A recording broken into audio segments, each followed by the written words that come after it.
തരൂരിന് പിന്നാലെ മുല്ലപ്പള്ളിയും പറഞ്ഞു. പിണറായി വിജയന് ഹാട്രിക്ക് തന്നെ.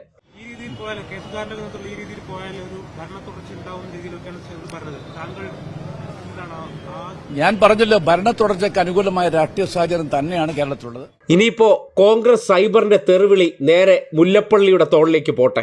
ശശി തരൂരിനെ നിർത്താതെ തെറിവിളിച്ച് ഒന്ന് ശ്വാസം വിട്ട് വന്നപ്പോഴാണ് മുല്ലപ്പള്ളി രാമചന്ദ്രനും നടക്കാൻ പോകുന്ന ആ സത്യത്തെക്കുറിച്ച് തുറന്നു പറഞ്ഞത്.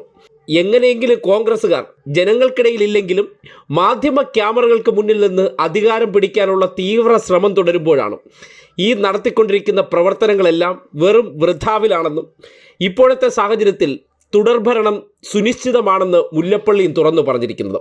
കോൺഗ്രസ് പ്രവർത്തകർ ഒത്തൊരുമിച്ച് പ്രവർത്തിച്ചില്ലെങ്കിൽ ഇനി ആയുഷ്കാലം ആ പ്രതിപക്ഷ കസേര തുടച്ചു മിനുക്കിയിട്ട് ഓരോരുത്തരായിട്ട് മാറി മാറി ഇരിക്കുന്നതായിരിക്കും നല്ലതെന്ന് അദ്ദേഹം തുറന്നു പറഞ്ഞിരിക്കുകയാണ്. എന്തായാലും കേരളത്തിൽ നിയമസഭാ തെരഞ്ഞെടുപ്പ് ഒരു വർഷം മാത്രം അകലെ നിൽക്കെ കോൺഗ്രസിലെ മുതിർന്ന നേതാക്കന്മാർക്കെല്ലാം വലിയ പ്രതീക്ഷയില്ല. തുടർഭരണത്തിന് തന്നെയാണ് സാധ്യത. പിണറായി വിജയൻ സർക്കാർ ഈ നാട്ടിൽ നടത്തിക്കൊണ്ടിരിക്കുന്ന ജനകീയ പ്രവർത്തനങ്ങളും വികസന മുന്നേറ്റങ്ങളും